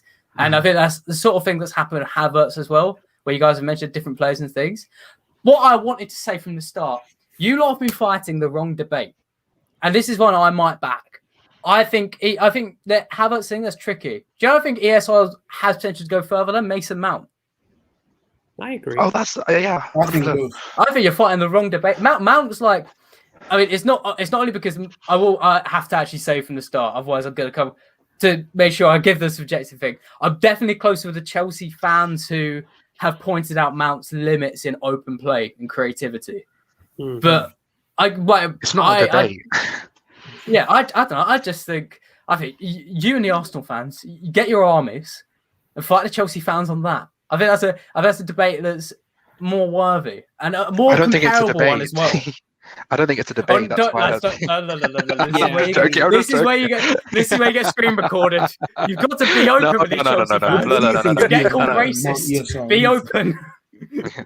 Yeah, for me, I would have much rather, to be honest, when they said top 10, instead of top 10 players in the world, I would have rather been like, do you think that they'll be top 3 in their position? Which just do elite and world class. Elite, yeah, exactly. And for me, elite's like top 3, world class. There's very, very few, maybe top 5. Like, it's a very short list. I don't throw around world class labels. So for me, it's very, very difficult. And I think that a lot of these kids, they're excellent. But really, for me, the list was Sancho, Trent, Phil Foden, and for me, Greenwood. Bukayo Saka, in terms of objective evidence that have really proven at this moment in time that they've been able to compete. And a lot of the other youngsters, there was projection, bar maybe Mason Greenwood. He might have an argument in terms of pure output, but I think you guys overrated him. I can't lie. I do really feel that way. I mean, I'm just gonna do this right because it's quite. I mean, I want to get. There's a couple of things. I want to get the Mount ESR to the pseudo Arsenal Chelsea divide man. The man crosses the divide on more occasions than we like to admit. But before we do that, I just want to get this Greenwood take. Look, for me, I like Greenwood. I like him a lot. I like his ball striking ability. I like his ability to get goals. But for me, I just feel like if you're looking at in terms of potential, I think it's going to be another Kai Havertz situation right now, because I just feel like his bet he is he going to hold down that right wing? Is that his position going forward? No, he's Is a he 9. He's All a day, 9, he is a 9. right? I think that's the difference right He's there, a 9, in right? terms of with Havertz. Like, George, what is Havertz? For me, it's Muller. He's a second striker. Well, I don't know. I'm not sure. Like, George, what is Greenwood? Oh, he's a 9. Yeah, I agree. He's a 9. That's the difference between them and Havertz. Like, you could straight away tell. So I feel like, go on. For me, you have too many 9s in front of him right now. If you want to get say Ballon d'Or candidate, Ballon d'Or winner, you can't have Ronaldo and Cavani ahead of him in the 9 debate. You need to get him in the 9, and you need to be able to see him getting 25 goals, 27 goals, these kinds of numbers consistently to get him back into that debate with the likes of an Mbappe or a Haaland or whoever. And coming off the right wing occasionally, because I don't think he's got that space secured either. I don't think he starts enough games for them. I think he's doing more this season, but people call me anti-United. I just don't like Ollie. I don't like how he set them up. I don't. Look, the thing with Greenwood, it's very simple. Where I think that Ballon d'Or candidates, and again, I use this. It's probably biased and it's probably not fair, but unfortunately, strikers, if you're going to get 30 goals a season or 30 goal and assists season, you're going to be up there for a Ballon d'Or candidate. And for me, if you believe that Greenwood has the consistency to provide that in multiple seasons, then I think he might be up there in terms of striking talents. Like, I don't know too many bar Mbappe and Haaland that, I'm certain that can have those kind of outputs in the future. So even though he's a tough one because he's everything I dislike, full disclosure. I'm really not a fan of strikers that are just really pure efficiency monsters. Like, I like something a little bit more, and I think he has room to improve. But again, for me, this is a guy that I think has the potential to absolutely have 30 goal and assist seasons in terms of contributions, because he's already averaging 20. So it's almost like it's not that much of a stretch. So I could see it. But I don't know. I think, before I move on to see about this ESR Mount thing, I want to address this. None of these players we're saying here we think are bad players or even not going to be. My thing is I don't think he's going to win a Ballon d'Or. Okay, No. that's the level I'm holding him at. I'm not saying that he's not going to be world class. I'm not going to say he's not going to be a Golden Boot winner even. I'm saying I don't think the man's going to win a Ballon d'Or. I don't think that means that I think he's a bad player. I've got a question for you guys because, and maybe everyone can weigh, because do you think half of this uncertainty in terms of projection is because we're approaching an era where Ronaldo and Messi are no longer dominating the Ballon d'Or, and where you're looking at a decade of absolute certainties of aliens that have achieved a certain amount of output that was basically decided on which of their teams won the Champions League? Do you think that we're going into an era now where that no longer is set? It's no longer between two people. And I don't know. I think it might be between Haaland and Mbappe. Maybe even just Haaland. I'm someone who previously rated Mbappe over Haaland, but I've been watching PSG every game this season. Like, people don't know me, Europe, but I just watch all games from Europe. But I've kept a special eye on Poch's PSG, and Mbappe's suffering as an isolated 9. Like watching Haaland and Mbappe looks so awkward as just a striker on his own, at least maybe in this system, whereas Haaland is just like, he's a phenomenon. I'd park him in defence and I'd back him to run up the pitch and just belt it in the net. Like, it's just that good. I agree. It's a popularity contest at the end of the day. But I was just wondering, maybe just because I actually do have to go as well, but I was wondering, what do you guys feel for this Ballon d'Or? Because there's been a lot of controversy in terms of who might win it. Messi. I hate that Jorginho's leading the debate and rankings. I really don't think he deserves it. Like, I really don't. It's crazy. We're going into where we are now. I just think everyone's bringing up all this stuff because you don't have the Messi. Because the last time we had it was 2008, 7, where someone else was the guy that. Because even there's people that had Van Dijk that great season, Ribéry, all these guys have had these great seasons, but Messi and Ronaldo still won it. Everyone just knew one of them was going to win it, but now they're 34 and 36. You have to look at the next batch and say who's going to win it most and stuff. And I don't think it's going to be a 2-horse race. I don't think Mbappe and Haaland are that good or will be that good to be ahead of everybody else. There's so many young talents as well. There's so many young talents. You look at the likes of, like, I'm going to mention names. People don't laugh. I'm just going to mention a bunch of names that I think are going to be amazing. No. I'm talking the names of like Karim Adeyemi or players playing like Chiesa or these kinds of players. Does your pessimistic mind not say, like? Does your pessimism not imagine whatever StreamYard was 10 years ago? But I don't know, Daily Motion streams it going, Josh McEachran, he is going to be the next best midfielder. So you can't guarantee. I mean, do you know, with the Ballon d'Or, I'll have to go a little bit as well. No. But with the Ballon d'Or this year, it's my final. I've got 2 final things. So the Ballon d'Or this year, I do want Jorginho to win it, purely because the guys watching. No, don't worry, you're gonna get behind it. No, CK, don't worry. Right, the guys watching. Have you seen YouTube Rewind for the past 4 years? And you know how it got progressively worse. And then there's that really awful one last year. Yeah, and they got the really awful one in 2019, and then they just cancelled it because it was so bad. Once Jorginho gets given Ballon d'Or, they'll just have to cancel it because it'll be so bad. Everyone will rebel.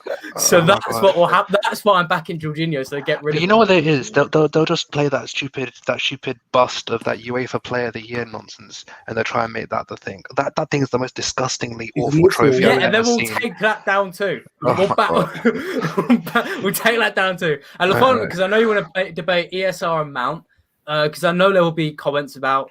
But Mount's been amazing last season. In the Premier League, you got 4 assists and 1 came from open play. So he's not the most amazing creator in the world. That's not to say for anyone's screen recording. Not saying anyone's screen recording. Anyone's saying screen recording. I think Mount is awful. Before you put me on Chelsea Twitter, I'm just raising an army amongst these Arsenal fans, so you can have your debate and I get to go off and have a nice sleep. Yeah. All right.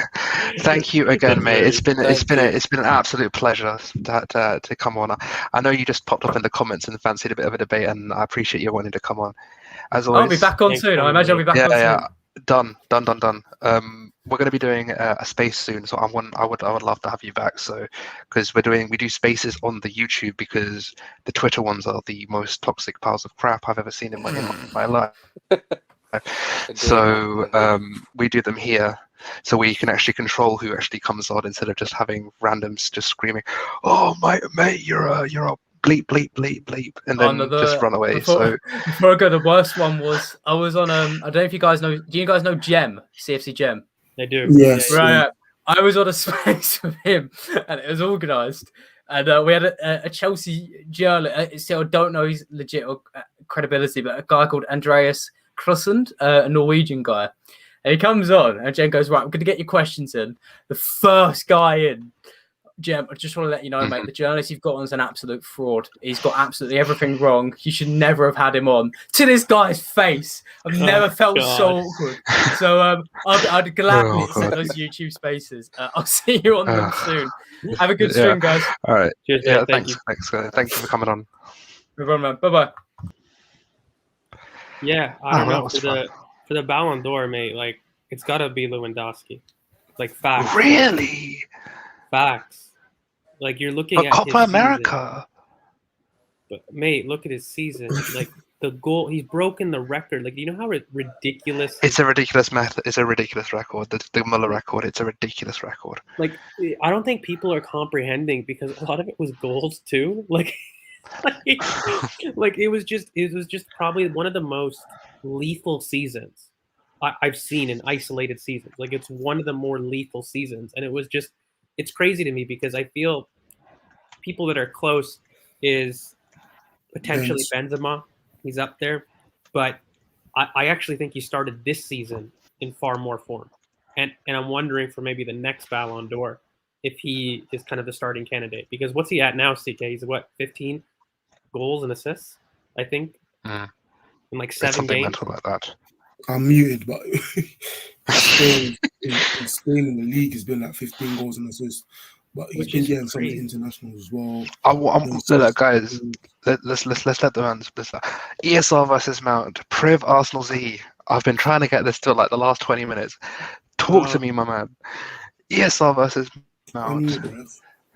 I'm mute. I've been trying to do this like 20 minutes. Yeah. Talk to me, man. Look, I think what we need to establish is, like, I'm not on Mason Mount's side. I don't really come to a conclusion where I'm gonna say, Mason Mount is gonna be the overall better player. But what I prefer, as a 10 for now, if I wanted to compare, I would have obviously said, Mason Mount, at least from last season, he would have been my player. I feel like he's had more of a bigger game impact. I think I've seen some of the performances he's had in the Champions League. I feel like he's had some big performances, which I haven't seen Emile Smith-Rowe do so far. But again, my idea of what Emile Smith-Rowe is and what Mason Mount is completely different, because I can see Mason Mount play as someone that's play more centrally, whilst Emile Smith-Rowe is probably more of a wide player for me. So I feel like it's kind of a debate where I've come to realize that I shouldn't even be debating this, because I feel like they can both actually play in the same team, if it makes sense. It's a bit like comparing Grealish and Mount, and when winning the Euros they actually played together. I don't think we should be comparing, but I don't know what. But if you're asked to compare, who do you think is better? I think overall, there are some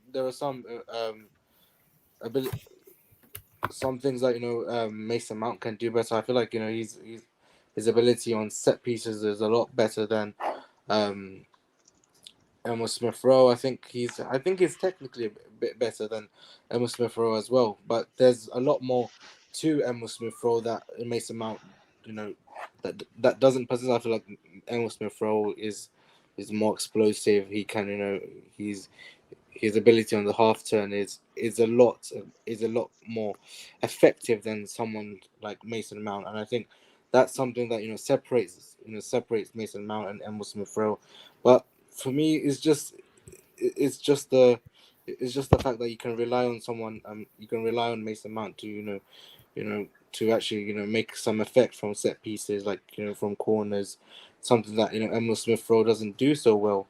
It's why I kind of prefer someone like Mason Mount at this moment of time, especially in the creative position, in the number 10. But again, I would like them both in the same team. I would like to see what kind of damage they can do.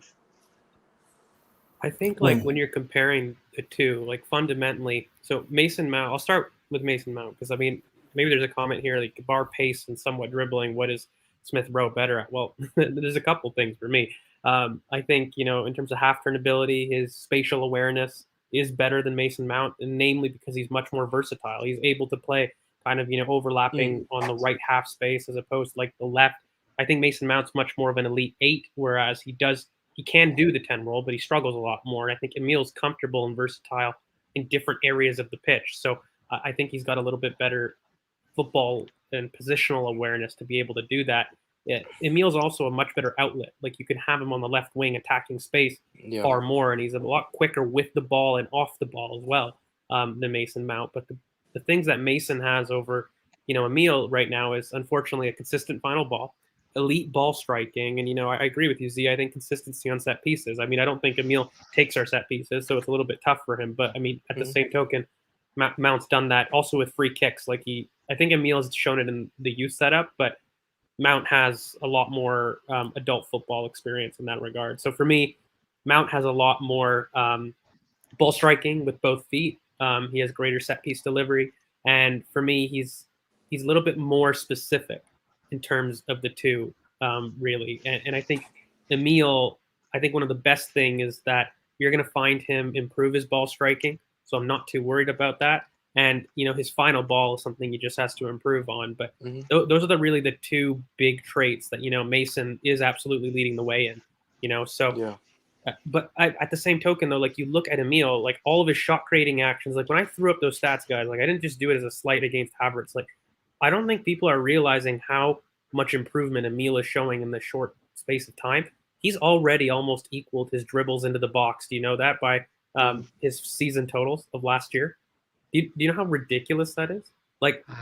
This guy's improvement is rapid. It's not just linear. It's being exponential, and he's shooting a lot more. He's finding himself in positions to score and assist basically in every game, and it's getting to the point where he's just due that explosion for me. I really think Emile breaks out. I'm sorry, Z. I think this Buendia debate, and I think this is his season. I think he has a better season, or maybe not a better season, but a more goal and assist output season than even Saka. Yeah. But you see, my kind of issue is here that at a certain stage, I made the comparison between Emile Smith-Rowe and Mason Mount. I think rightly so, people would have agreed with me at the time that Mason Mount was probably the better player at the time. But the fact of the matter is that what we've seen from Emile Smith-Rowe constantly week in and week out is an improvement. There's literally been improvements in many things, especially in terms of his timing, in terms of his runs, his ball striking, the fact that he gets more shots towards goal. That's something that he wasn't doing last season. So every time I'm seeing him, there is a difference. And today, the goal that he scored against Andorra, that was something that was completely different to what we've seen from Emile Smith-Rowe, and that was that explosive run that we haven't really seen him do. So it's for me, my opinion on Emile Smith-Rowe can ever change all the time as long as he's constantly improving. And as for Mason Mount, like you say, his position is very much fixated. He has a position and he's very good at what he does. But someone like Emile Smith-Rowe, he can play in many roles, especially like CK constantly says, he's better on the right, and that's somewhere I would like to see him actually try and play this season as well. So it's just one of those things that we'll have to see at the end of the season where I stand. I feel like my opinion will constantly change. Well, I want to get some. Sorry, but I want to get some. I'm gonna answer a couple of questions. I think we'll I mean, I'm going to pick them, and if anyone wants it, just take it. But before we do head off, because probably the latest it's actually dark where it is at George, which never happens. So let's just take some of these questions. If you've got anything, just let us put it in the comments. But I'm going to do this. So let's start with this one from Ahmed. Bar pace and somewhat dribbling, what exactly is Smith Rowe better at than Mount at? And I'm an Arsenal fan, guys. CK, I'll let you have this one because I know you're going to love this. For me, I think he's better in combination play. I think he's a better dribbler in tight spaces, a dribbler in space, more powerful, much faster, more explosive. I think he's more versatile. I think he's more of a threat in transition. I think he's better 1v1. I think Mount is better ball striking and maybe even a better defender potentially. I think Mount is better durability as well. He's proven to date. I think he's played one time 50 games in a season for Chelsea, so his durability is immense. I think they could coexist in one team, but right now I believe Emile is better and will be better. And I do think Emile is, like I've been saying for months, he's the fastest player in our team, especially on the ball, like much faster than anyone on the ball. And today, that explosive run was from their corner on the edge of England's box, and he just burst in, and he was clear of everyone by the halfway line. Like he's got stupid speed. And in our team, I think only Aubameyang is on the same. I think he's taken a step up this season. I don't know about you, CK, but like I think he looks a lot faster this season than he did last season. Yeah. And a lot more powerful, able to carry it over longer distances. I felt like he always had the burst, but then he would kind of let up and he'd get rid of the ball because he didn't trust his ability to run past. Like, I don't know if anybody watched the England international games, but there were times that he had a loose touch and he had to retrieve the ball and he still attacks the space and tries to go past players. And I'm just like, wow, you believe that you're faster even against a settled block. That's something I didn't see last season. I think it's improved this season. I think that just came with the confidence of continuously playing, getting more goals, getting more time. I think he has shown more to shoot more. Even to the end of last season, he started shooting more with his goal against West Brom and stuff. So he shot a lot more this season. He's passed more into the box, dribbled more into the box. I think he's more of a. I said it in our Arsenal predictions. Like, I think he'll be our player of the season, mainly because the output from the left wing will be higher than most in the team and much higher than what he got last season. And people see that as, oh my God, he just exploded. I think he's going to explode, but just get even better and better next season. But I think he's shown a lot. And soon I think it depends on what we do in January, Chris, too. I'll be honest with you, because I don't hide my opinion about what I think the most versatile option for us to do. And I think it absolutely affects like where we see him, because I'll be honest with you, I think at left wing he probably has more goals and assists. But look, guys, I've made no mistake. I think he's a central player, and I think what you're seeing right now, but him attacking space, imagine that in the center with Thomas Partey. If you watched the game today, because obviously I watched the game, and a lot of people are asking me what's happening. Once what was his name? Well, I forgot his name for a second. He got the striker. What is his name? Brewster. That's it. William Brewster. I don't know why I forgot his name, but he got a red card. And as soon as he got the red card, Emile was like this 10, false 9, central. He's dictating play. He was going right side a lot, going left side, and his goal, you see, he just burst straight down the middle and almost scored. As soon as the red card came, he took impetus to be like the main man centrally. Him and Curtis Jones took impetus we have less men, but let's keep dominating the ball. And centrally, he just looked dangerous. I don't know why it was. Even the last game, he looked dangerous and almost got an assist for Gallagher. But the confidence right now is immense. Even his goal versus Spurs came centrally. He's doing a lot centrally drifting, because Odegaard and Brewster this time allowed him to drift centrally, because one drifted to the right and Brewster drifted to the change room. Did anybody notice that Mikel's Has- transformation seems to be with the youngsters? Let's work on la pausa or tempo control, and then move on to off the ball movement. Like we see right now, I don't know about you guys, but I see Saka at back post 3 or 4 times a match, and that's Yeah. beyond him taking players on. But like he's always in a position to score. Emile is now arriving centrally, but last season they worked on controlling tempo, and I just feel like this season, and I don't know if I'm the only one, but I find them both far more direct, like really authoritative in taking players on. Like they're not The stats wasting prove time. that. Like, But he's two doing- things for DCK. One, I think the main reason we bought Erdegaard permanently was for those late ball runs, which I think Emile has now improved as well, which is I think is a thing. And then secondly, on the Saka point, I think there's a change in build-up structure as well. I think we're overloading more centrally than we used to. I don't think we're going, the Well, I right think to it's 'cause left Partey is as we used to farther go. Exactly, that's literally took the words out of my mouth. I was literally saying because Partey's fit, we build up centrally more, not and we even don't just do part that. of So that, you have the whole defense. Like we're more. Everyone is pushes more up more. technically secure. We're 5 to 10 The yards up ball the is just- pitch. It's what we've been Exactly. doing on this channel for so There's more long. variability across Yeah. the whole team, so we just attack more. But Mhm. with your point of them being more direct, like even ESR in the first game against Brentford, you saw him half turn and then drive straight to the box. Even versus Spurs, we saw it when he drove down the left and got the assist for Oba. They're just more. Even Saka's goal, like Mm. against Spurs, it was just very direct. I'm good. Even if you make the tackle, I'm going to keep going forward. And it is good that they have more confidence and are showing more ability to be direct, because that's what a lot of people were saying. They kept asking us over the summer, do you think this season they'll be direct enough or get enough impetus to get goals for the club? And I think both of them will prove a lot of people wrong. So, did anyone watch the Nation League? Because me and George were on Football Terrace at the time. Did anyone watch that final? The second half.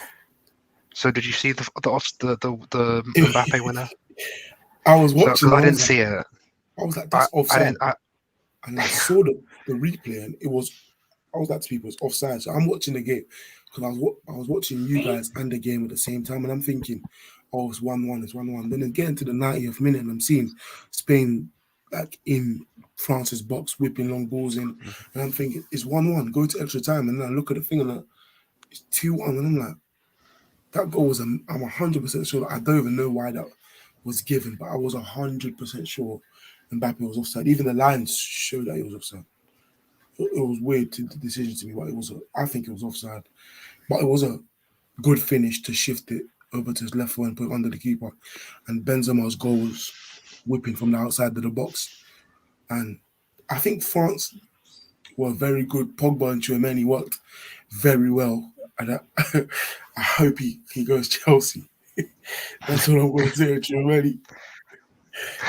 All right. So, I mean, I'm gonna because obviously the main question I think we're gonna all explode on is the last question, which I will do, but I'll do this one first. I'm gonna take this one. No, we do not have the setup for transitional football. We don't have the we don't have the low block type of play. We want to play higher up the pitch. There's a reason why. Even when I you don't think play we just- transitional football, you create less chances, and people think our players, like our players, are inefficient. So why would you want to play in a system that would mean you create less chances? When we dominate the ball now, even we the Norwich game just shows we took more shots than we have since 2017. Like, just keep the ball. If you wanted to play transitional football, you could have just built on Emery's squad, because that is a squad that could quite easily play transitional football. You could use Alba as the outlet. You could make sure you could have you could play at a 4-2-3-1. Tams, I'm coming. Don't worry, I got you. That's the last question we're doing. He's waiting, man. He's waiting. He's waiting for it, but that's the last question. Let me just finish this. Transitional football. We're not Ollie. We don't have the. I disagree. With what do you mean we're not? Disagree with what? Yo-yo. With the last one? Oh, with Yo-Yo. Yeah. Yo-Yo. I'm going to tell you right now. I like Luis Enrique. I think he's done great with Spain. I think he's a great not gonna say 4-3. He's a great 4-3-3 manager, and he's done very well with that Spain team. But as you know, right now is that it's not too late. It's not too late. It doesn't matter about too late. What does too late even mean? Do it this season, Let me build off this before we answer the Pepe question. When for you guys is it too late, and when could we pull the shoot? And maybe Yo-Yo, you could put your own, because I know you're not as high on the manager as we are, but where for you is the cutoff point? Because I mean, I think I'll start, like, for me, I need to be within 4 to 6 points off top 4 by December, by Christmas, Boxing Day. Like, for me, that's the limit. And if I don't see that within reach, I think it would be time to make a change. But I don't see that to be really the case, in my opinion. And I think we'll know by December. We're only 6 points off top. I think we actually have a cushion going into December. I think we have a cushion in top 4. I don't think we're actually outside the top 4. I think there's a I've very. said it before. I think that this run till December 4th decides the top 4 race. And what I've meant by that is because I see United as our biggest competition. This time for them till December 4th is really their hardest run of fixtures, and it coincides with one of our easier run of fixtures. And so from maximum points, and particularly with Varane and Maguire, injured, I mean, it's really not looking good for them. Oh God. That was so stinky. It was stinky, man. Malawi as well. Like, have some knowledge. You know what annoyed me more with Pepe? It's about the highlight. Did you guys see with a through ball in between, and he almost looks like he's not expecting it, and then he makes a late run afterward. The lowest is 5th. 4th is really anything lower than 4th is a failure of a season to I think all 4 of us. But 5th it is would the depend lowest. on January. I think if we got a center mid, I mean, is very possible to demand. You know what I mean? Like, I mean, we project 4th in terms of a little bit more of a want and our belief system. But yeah, I think if you get somebody in January, which I think we're confident, most of us at least, that will do something. So I think irrespective of who we get in January, we'll do something. But that guy the guy who George wants in January, I'm all right. You are right. Yeah, okay, yeah. George one. If our did come, I think it would be much more assurance of where we finish this season. But so you guys think Mikel should leave if we finish below 5th? Yeah. Yes. I do. I bet we get. How's that for High Standards FC? What did you say, Z? I bet we get Van den Beek on loan. You think so? Yeah, I just have a big feeling. Well, for me, that would be unreal. I would very much enjoy that. We'd probably Van der Beek with him, so that would be. Let's go and answer that. For me, Van der Beek, what I love about him is the combination playing later rivals in the box, but as a 10 with ESO on the left, I think he'd be. No, do you know what I love, Chris? Is finally this is so. Look, everyone knows I'm much more of somebody that likes overlapping fullbacks both sides. Like, I like a box in the field, a 2-2-6. But what I love is Van de Beek instead of Odegaard. He will overlap on the wide channel, and we will force every winger to be inside. We don't have to have the winger wide. So we're going to put him closer to goal no matter what, because Van de Beek, he did that. I don't know if people remember, but everyone's like, how would he translate to this system? He would be perfect for this system. In fact, his relationship with Tadic is exactly what he thrived on with Ajax. He was in the right center mid space, and he would overlap with Tadic coming in. I hate that you do that on purpose. I really do. But we've said for months. No, bro.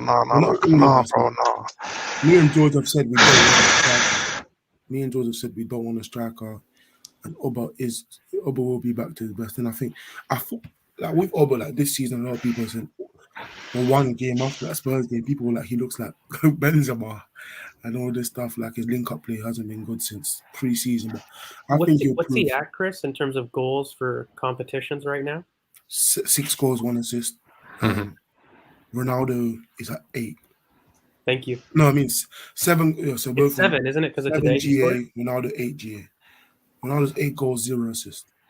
But yeah, that's the rankings right now. No. I'm just going to say this, right? So, look, I would with this whole Alba situation and the centre forward, I personally see, because I think at least Lacazette and Nketiah leave. I love In Gabby. January? No, end of the season. Come on, Oh, guys. in January. End of the season. I think Nketiah and Lacazette leave. I think we're all in agreement there. I mean, Anyone they're free, disagree with right? that? And also Elneny. They're not Yeah, getting so new they're not getting new deals. So that's two. I mean, obviously one main, one and one. That's 2 forward person. spots, 100%. Free. Yeah. So I think there is room for a centre forward. Personally, I do like the idea of a Gabby Gold 9 sort of. I haven't seen it enough, but I trust my friends and I trust the I don't trust George. I'll just tell you guys now. No, I trust both of you dickheads,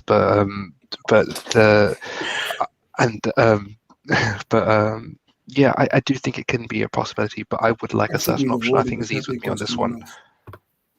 If we finish Yeah. sixth, No, but maybe, do you want to answer that right before we get to Pepe? Like, I mean, if you're 3 to 5 points off, I'll give fifth, this to Z because I wanna, because he's the he's the man for this question. I think Z. we 'Cause I predicted think in our he's the predictions, least by the confident way, manager that out of all it of us. is So super tight too. Like for What's the people that are question? questioning, exactly what it has here. So if we finish sixth, it's on the but screen. we're 3 to 5 points off fourth, would it matter what position we are? Ooh. Not really. I mean, to be fair, like, I feel like we actually need to see like relative improvement, and if it means we've improved in all aspects this season, and that means we've improved in in terms of chance creation, in terms of the number of goals we're scoring, and we've seen just an overall kind of direction that that's on the up. Then I think that's where we could say, look, we can be like a position or two off, but the fact is we've seen improvement, and that's what matters most. Because I think you and everybody else won't be surprised if we possibly are 2 or 3 points off, because you know what, the league is just so tight. It is just very tight. Can I just bring this up? I'm going to continue talking. I'm just going to bring up my initial predictions, like in terms of like the points that I had at that table. You remember? Sorry, as you continue talking, but I'm just going to bring this up because I just want people to. No. I'm bringing up a table. Yeah, I want you to finish your point.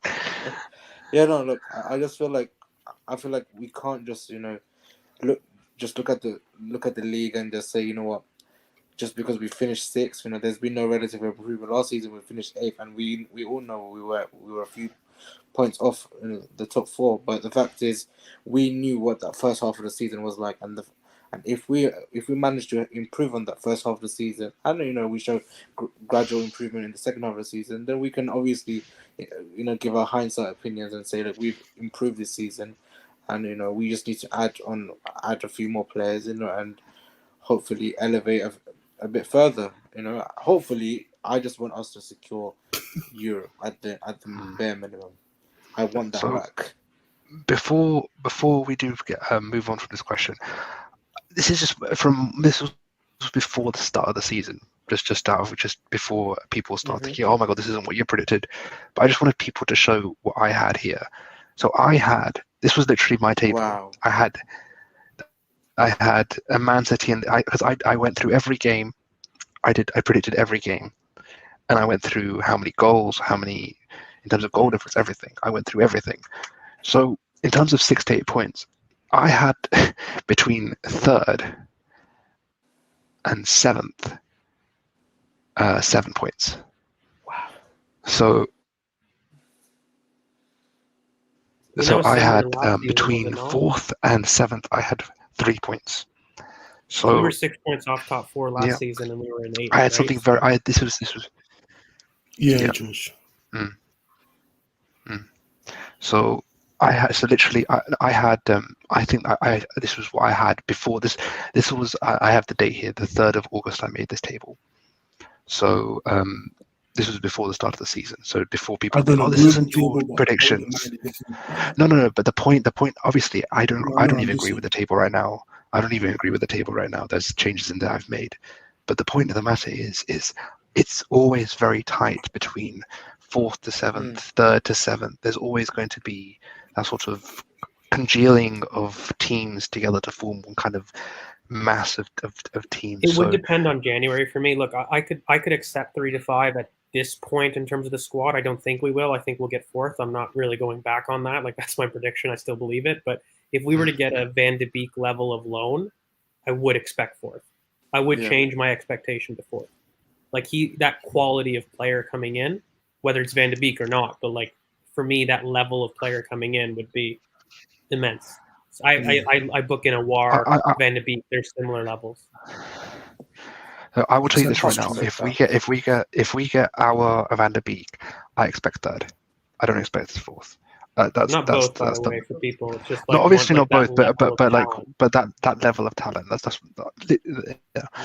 So if we get someone that can affect our final action play and our 2nd to 3rd action transition play, in terms of getting from that 2nd action to the final action, and actually creating chances and shot creating actions and goal creating actions, then I expect 3rd. I don't even expect 2nd, because I feel like Liverpool's injury is going to catch up to them.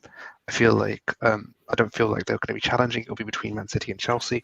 I feel like they at this moment in time I have them 3rd, but if you look at them right now, that you already started City and Chelsea. No, I think City's going to win the league. Like, legit, I don't think Chelsea can win the league. I think City's going to win the league as well. Yeah. In response to this, they're the best team to push them. Quickly though, in response to this, I think I'm not going to accept that we're not finishing top 4 if I think we can. Why would I accept anything? I don't expect anything. I'm sorry. I think we finish top 4 very well. United aren't inevitable. So